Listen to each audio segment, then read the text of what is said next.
Cheating wife gets divorced, kids join her AP, then she begs for help. I never imagined my life would unravel the way it did. One moment, I was a devoted husband and father, providing for my family, believing I had built something unshakable. The next, I stood in my own home, watching my wife in the arms of another man, laughing as if the last 25 years meant nothing. It wasn't just the betrayal that broke me. It was the ease with which she discarded me, as if I had been nothing more than a placeholder in her life.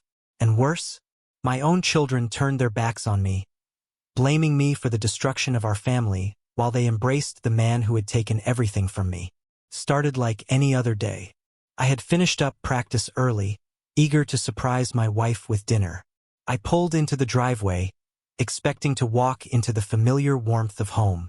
But as soon as I stepped inside, I knew something was off. Laughter. Not just any laughter, hers. But it was different, light and playful in a way I hadn't heard in years. And then I saw them. There she was, curled up next to him on the couch. A man I recognized instantly. Her college flame. The one she always said was just a memory. He had his arm draped around her. Their bodies too close, their smiles too intimate. For a second, I froze. My mind refused to accept what my eyes were seeing. But the fury bubbling in my chest forced me forward. She noticed me first. Her eyes widened, her face draining of color. He, on the other hand, smirked, an expression so smug, so infuriating, that I nearly lost control right then and there. Care to explain this? My voice was low, dangerously calm, though every muscle in my body screamed for action. She stammered, reaching for an excuse, but there was no excuse that could undo what I had seen. "It's not what you think," she said weakly, but the guilt in her voice betrayed her. I turned my gaze to the man who had inserted himself into my life. He had the nerve to sit there, completely unbothered, as if he belonged in my home. "You should leave," I told him, my hands clenched into fists. "Relax," he said, standing up, adjusting the collar of his designer shirt like he wasn't facing the man whose life he had just shattered. "No need to get violent." The audacity, the absolute arrogance. I didn't care about words anymore. Instinct took over. In a blur, I grabbed him by the collar and slammed him against the wall. He let out a sharp grunt, struggling against my grip, but he was no match for me. "You think you can just walk in here and take my life?" I growled, my face inches from his. He tried to throw a punch, a wild, untrained swing that I dodged with ease. I retaliated with a clean right hook to his jaw, sending him sprawling to the floor. He scrambled to his feet, his confidence gone, his face pale with fear. "Get out," I hissed, "and don't ever come back." He didn't need to be told twice.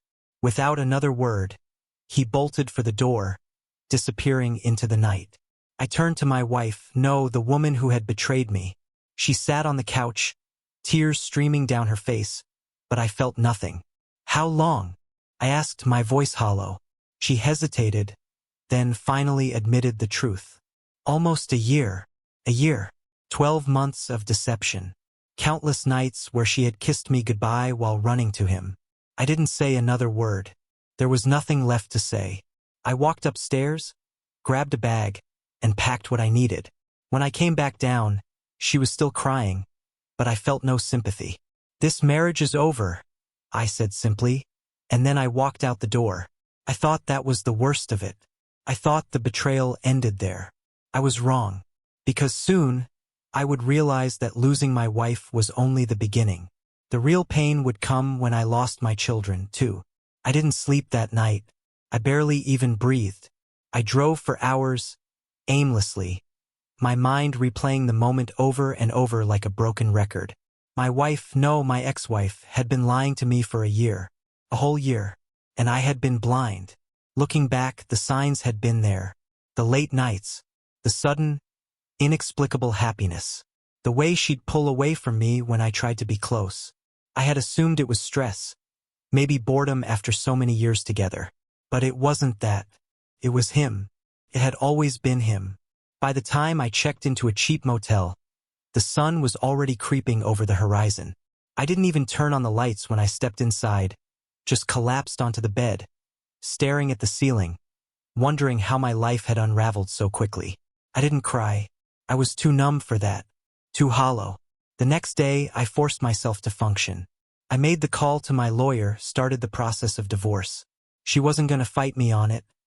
I had caught her red-handed. I didn't care about splitting assets or negotiations. She could take whatever she wanted. I just wanted out. Wanted to be free of the woman who had thrown away everything we had built for some meaningless affair. But I wasn't prepared for what came next. My kids. I met with them 2 days later, in the same house I had once called home. It felt foreign now, like a place I no longer belonged. They were waiting for me in the living room, my son and daughter, my pride and joy, the people I had spent my life working for, providing for. But the moment I saw their faces, I knew. Something was wrong. They weren't on my side. My son stood with his arms crossed, his jaw tight. My daughter sat on the couch, avoiding my gaze, her hands clenched together in her lap. My ex-wife was nowhere to be seen, which meant she had already gotten to them first. She had already poisoned them against me. Dad.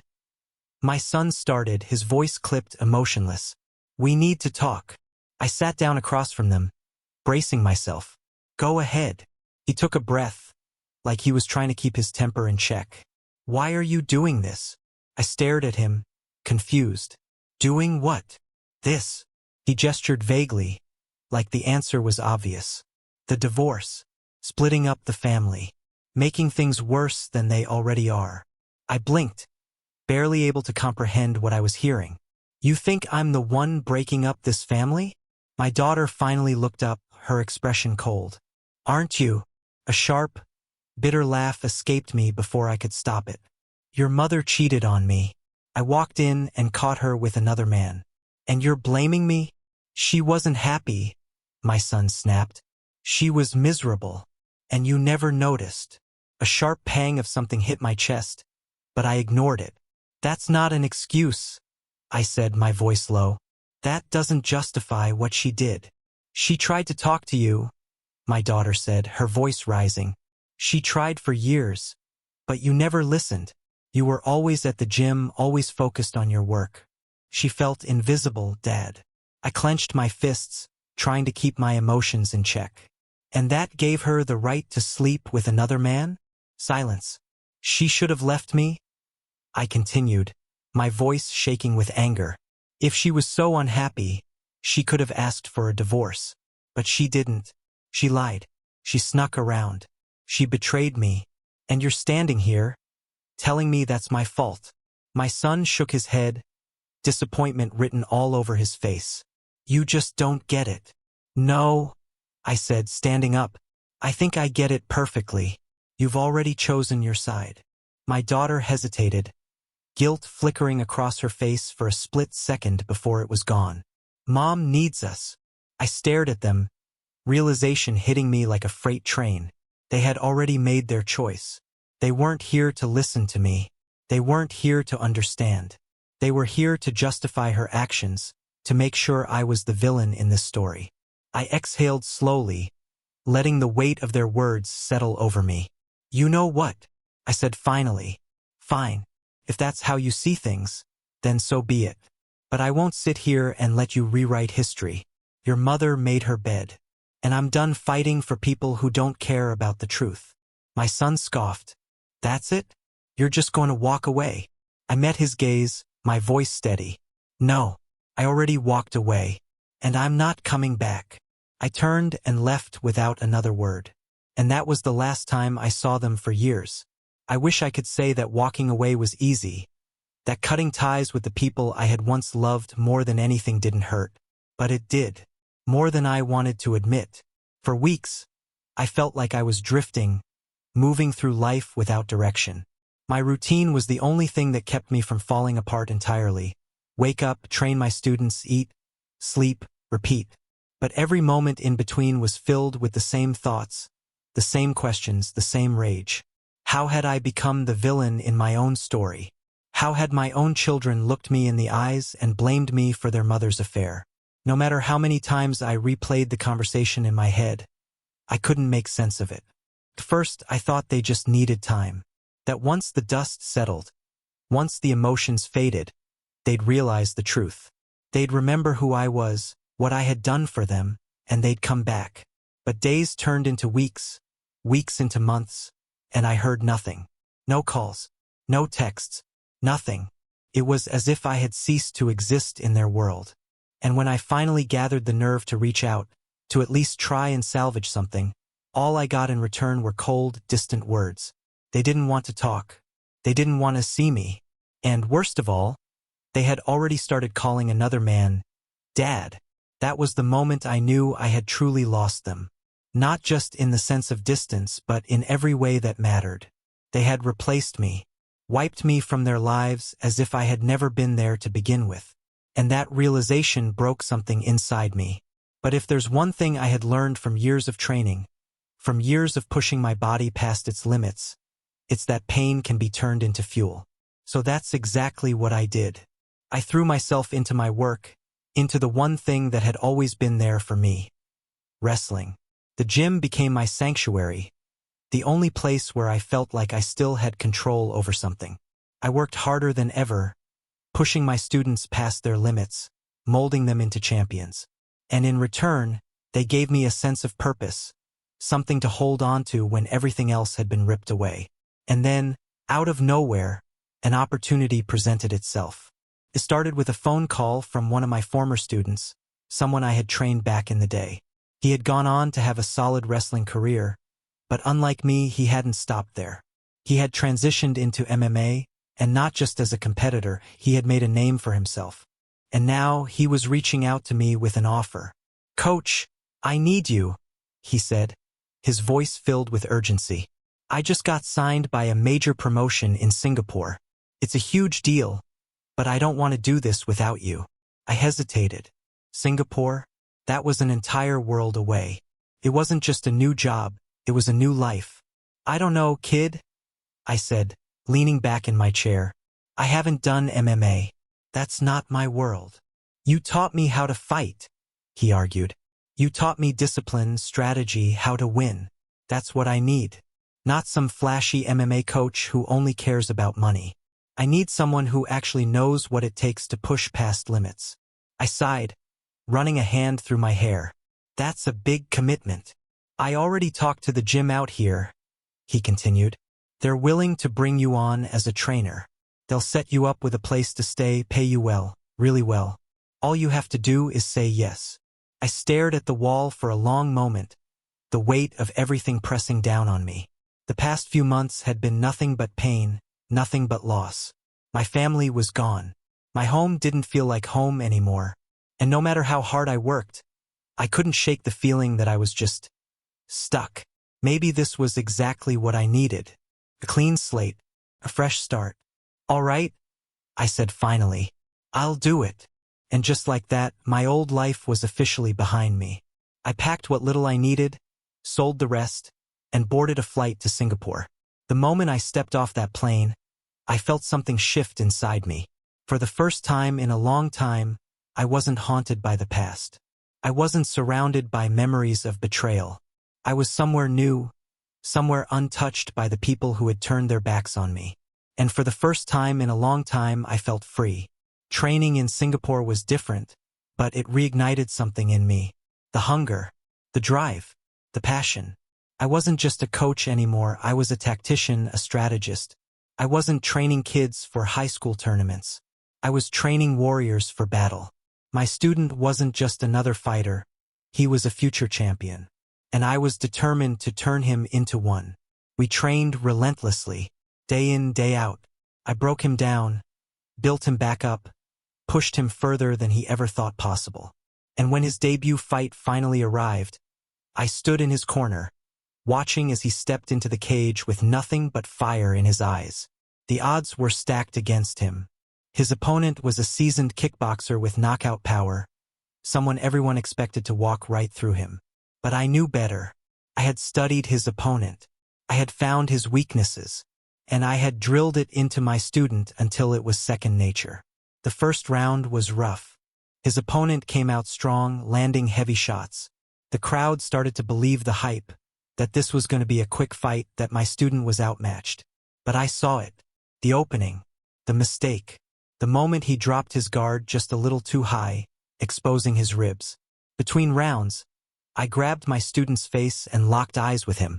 "Listen to me," I said, my voice firm. "He's got power, but he's predictable. Fake a strike, close the distance, take him down. Once you have him on the ground, it's your world. Do you understand me?" He nodded, his breathing heavy but steady. "Got it, coach." The second round started, and within seconds he did exactly what I told him. He faked a jab, baited his opponent's reaction, and shot in for the takedown. The moment they hit the ground, it was over. My student locked in a choke, and within 30 seconds his opponent tapped. The crowd erupted. My student stood victorious, his arms raised, his future now brighter than ever. And as I stepped into the cage, patting him on the back, I realized something. For the first time since my wife's betrayal, since my children abandoned me, since I lost everything I had once held dear, I felt alive again. I had spent so long mourning a life that was never coming back. But standing there, under the bright lights, hearing the roar of the crowd, I knew the truth. I wasn't broken. I wasn't defeated. I was just getting started. The victory in Singapore was just the beginning. That fight changed everything. My fighter's win put him on the map, and by extension, it put me there too. The gym was thrilled, the promotion was thrilled, and suddenly, I wasn't just some high school wrestling coach who had fallen into MMA. I was a strategist, a trainer with a sharp eye for weaknesses, someone who could turn a raw athlete into a dominant force inside the cage. Word spread fast.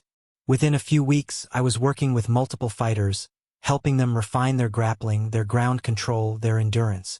Some were experienced pros looking to sharpen their skills. Others were young up-and-comers hungry to prove themselves. I didn't care about their backgrounds. All I cared about was whether they were willing to push themselves beyond their limits. And they were. I spent months in Singapore, pouring everything I had into training. My days were brutal, early mornings, late nights, non-stop drills and strategy sessions. But I didn't mind. I thrived in that environment. For the first time in years, I had no distractions. No painful memories creeping in at every turn. No family drama weighing me down. Just the work, the fighters, the preparation. And the money was good. Better than I had ever made back home. I wasn't just surviving anymore. I was building something. And then, just like before, life threw another opportunity my way. After 3 dominant fights in Singapore, my top fighter caught the attention of a major US-based MMA promotion. A contract offer came in, and it wasn't just any offer, it was a ticket to the big leagues. He was ready, and so was I. "Coach, I'm not doing this without you," he told me after training one night. "You're coming with me." I didn't hesitate. Singapore had been my escape, but it wasn't my final destination. I booked my flight back to the States, and within weeks, I was standing inside a brand new gym, training fighters for the biggest stage in the world. That's when everything changed. With every fight, every win, my reputation grew. Fighters started seeking me out. Not just unknown prospects, but serious competitors. Champions. I wasn't just another coach. I was a mastermind. Someone who could break down an opponent's entire game plan and expose their weaknesses before they even stepped into the cage. And the money followed. Big money. Sponsorships. Bonuses. I went from barely making ends meet to having financial security that I had never known before. And then, after years of silence, my phone rang. I almost didn't recognize the number, but something told me to answer. "Hey, Dad." It was my son. The same son who had once looked me in the eye and told me I was the reason the family had fallen apart. The same son who had chosen another man over me. For a long moment I said nothing. "Dad," he said again, his voice uncertain. I wanted to talk." I leaned back in my chair, staring at the wall. "Talk about what?" He hesitated. "I know it's been a long time, and I know things didn't go well between us. But I wanted to see how you were doing." I almost laughed. Now he wanted to see how I was doing? After all these years? After cutting me out like I never existed? "I'm doing just fine," I said flatly. Is that all? There was another long pause. Then the truth came out. Dad, things have been rough lately. There it was. I felt a bitter satisfaction settle in my chest, but I kept my voice even. Oh, he sighed heavily. Brandon's in trouble. Legal trouble. His business, it's gone. He lost everything. And Mom, well, she's struggling.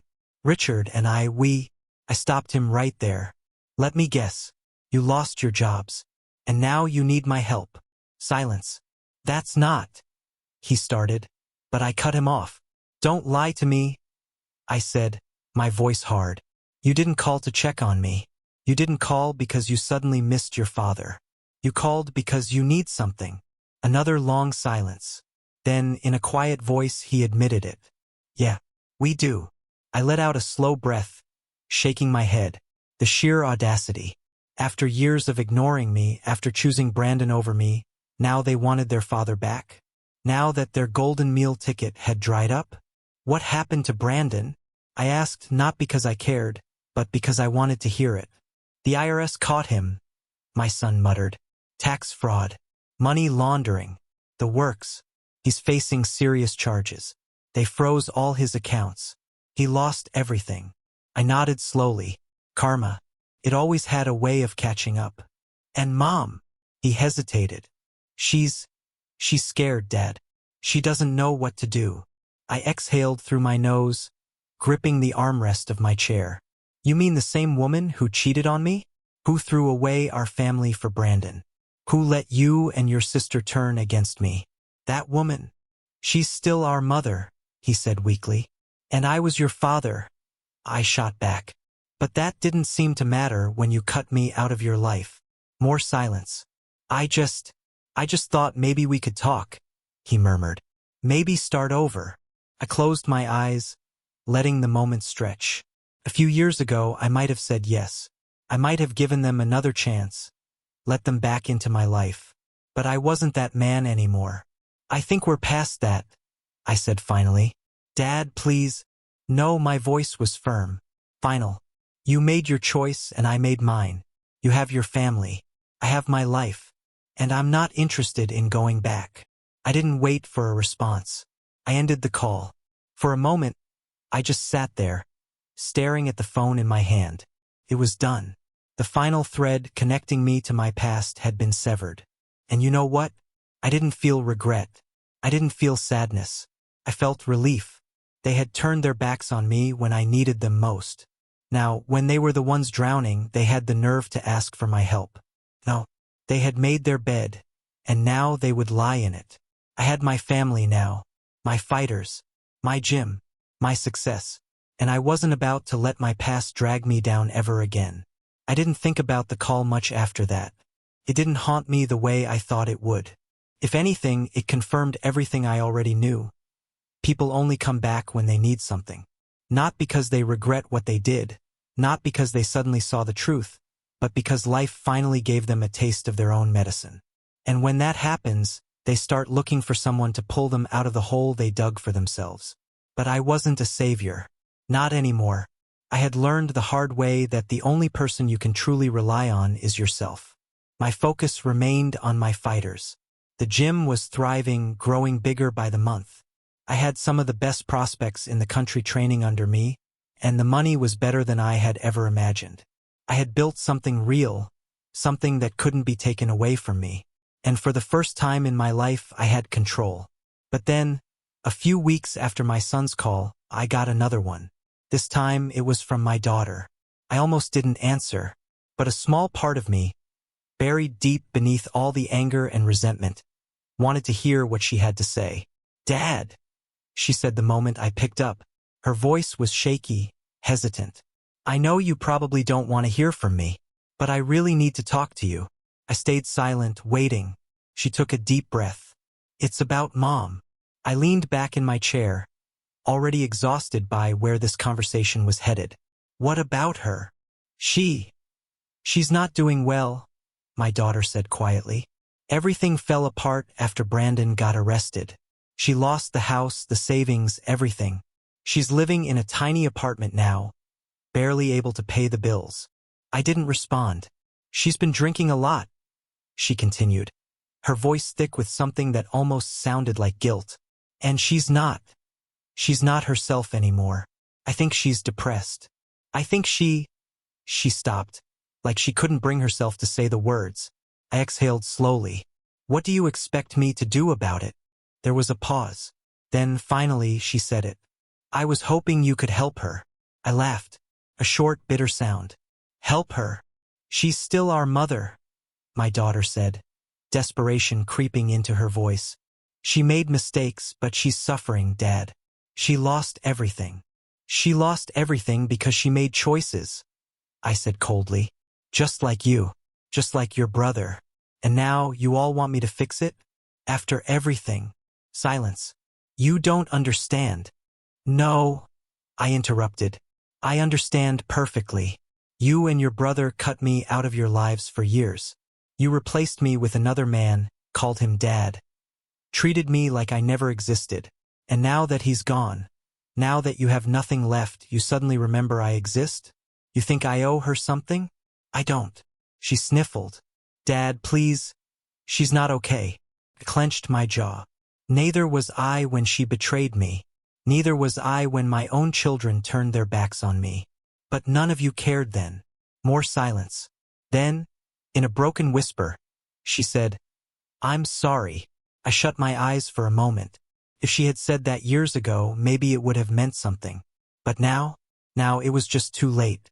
I moved on, I said finally. And I suggest you do the same.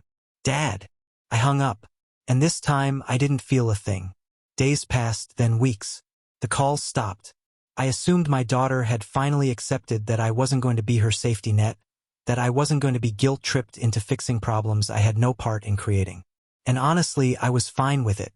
More than fine. I was thriving. Peter, my top fighter, was now undefeated in his division, making waves in the MMA world. Every fight, every victory, cemented our gym's reputation. Sponsors were rolling in, media outlets wanted interviews, and the money was beyond anything I had ever dreamed of. And then, one night, as I was closing up the gym, I got a message from my lawyer. Call me. Urgent.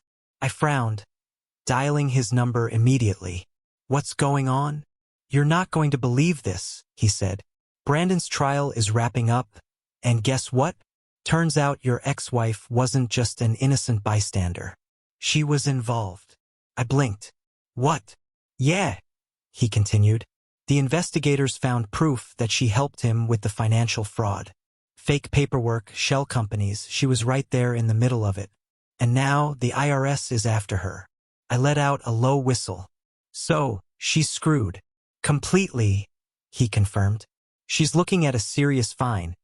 Maybe even jail time if they decide to press charges. I leaned back, a slow smirk forming. Karma's a funny thing, isn't it? My lawyer chuckled. That it is. But here's the real kicker, her kids are jumping ship. Your son's wife already left him, took the kids. And your daughter's husband is distancing himself too. Seems like no one wants to be connected to this mess. I exhaled slowly, shaking my head. It was almost poetic. The same people who had turned their backs on me were now being abandoned themselves. And there was nothing they could do about it. For the first time in a long time, I felt completely at peace. My past had finally caught up with the people who had wronged me. And I was untouchable. That night, as I locked up the gym and walked to my car, I felt lighter than I had in years. I had built my life from the ground up, without their help, without their support. And now I was stronger than ever. I wasn't a man consumed by revenge. I wasn't bitter. I wasn't waiting for an apology that would never come. I was free. The days following the news of my ex-wife's downfall were eerily quiet. The calls stopped completely. No desperate attempts from my son. No tearful voicemails from my daughter. Nothing. It was almost like they had finally realized what I had known all along. There was no coming back from this. They had made their choices, and now they were paying the price. But I wasn't going to waste another second thinking about them. My life had never been better, and I had no intention of letting their mess drag me down. Peter's next fight was fast approaching, and the gym was buzzing with energy. Fighters were training harder than ever, pushing themselves to the limit, knowing that the world was finally paying attention to us. The gym wasn't just a local training center anymore. It had become the place for fighters who wanted to dominate the sport. We had built something real, something undeniable, and I wasn't about to let anything distract me from that. But then, 3 days before Peter's title fight, she showed up. I was in my office reviewing training footage when Brenda, my receptionist, knocked on the door. She looked uneasy, which immediately put me on edge. "What's wrong?" I asked. She hesitated. "Your ex-wife is here." I froze. "She's not in good shape," Brenda added carefully. "She looks sick, weak. I told her to leave, but she's refusing to go unless she talks to you." A slow, steady breath left my chest as I leaned back in my chair. Of course, she had the audacity to come here now. Now that she had lost everything. Now that her little fantasy life had crumbled. Now that the man she threw away our marriage for was in prison, and she was left with nothing. For a second, I debated ignoring it, telling Brenda to throw her out and be done with it. But something in me, maybe curiosity, maybe just the need for closure, made me nod. "Send her in." Brenda hesitated. "Are you sure?" I gave her a sharp look. "Yeah. Let's see what she has to say." A few minutes later, she walked in, and I barely recognized her. She looked hollow. Her once carefully styled hair was unkempt. Her clothes hung loosely on her frame, and her eyes, those same eyes that once looked at me with love, then with betrayal, were now filled with something else. Desperation. She stood there for a moment, hesitating like she didn't know where to start. Then finally she spoke. I didn't know where else to go," she said, her voice hoarse. "I lost everything." I stared at her, unmoving. "Not my problem." She flinched, but I didn't care. "Damien, please." She tried again, stepping closer. "I know I don't deserve your sympathy, but I have nowhere else to turn. My savings are gone. I have debts I can't pay, and the IRS is breathing down my neck. I could go to jail." I let out a low, humorless laugh. "Sounds like karma finally caught up to you." She blinked rapidly, her eyes glistening with unshed tears. "I made mistakes." "Mistakes," I repeated coldly. "That's what you call it? You betrayed me. You destroyed our family. You let our kids turn against me. And now that the fantasy is over, you expect me to save you." She shook her head, her breath shaky. I just need help getting back on my feet. Alone, something to." I stood up so fast that she took a step back. "Alone," I repeated, incredulous. "You want my money?" She flinched again. "You have some nerve walking in here and asking me for anything?" I continued, my voice laced with disgust. "Where was this desperation when you were sneaking around behind my back? Where was this regret when you and Brandon were laughing at me? When you let our kids call another man dad?" Tears streamed down her face. "I was wrong." "Damn right you were." I shook my head, looking at her, really looking at her, for the first time in years. And you know what? I felt nothing. No anger, no sadness, no sympathy, just indifference. "I rebuilt my life," I said quietly but firmly. "Without you, without my kids. And I don't owe any of you a damn thing." She let out a broken sob. "I don't know what to do." I stepped past her and opened the office door. "That's not my problem," I said simply. "Get out." She hesitated, her lips quivering like she wanted to say more, but there was nothing left to say. Finally, with one last desperate look, she turned and walked out, and that was the last time I ever saw her. 3 nights later, Peter won his heavyweight title. The crowd was electric, the energy in the arena unlike anything I had ever experienced. As I stood in his corner, watching him dominate round after round, I realized something. This was my family now. Not the people who betrayed me. Not the ones who only remembered me when they needed something. The fighters who trusted me. The gym I had built from the ground up. The legacy I was creating. When Peter had his hand raised in victory, he turned to me, the belt over his shoulder, and grinned. "You did this, coach," he said. "None of this would have happened without you." I clapped him on the shoulder, feeling more pride than I had ever felt in my life. You did the work, kid. I just pointed you in the right direction. That night, as I sat in my hotel room, watching the highlight reel of Peter's fight, my phone buzzed. A text. Unknown number. Dad, I'm sorry. I stared at it for a long moment. Then, without hesitation, I deleted it. Because I wasn't looking back. Not anymore. If you enjoyed this story, don't forget to like, subscribe, and hit the notification bell so you never miss a new upload.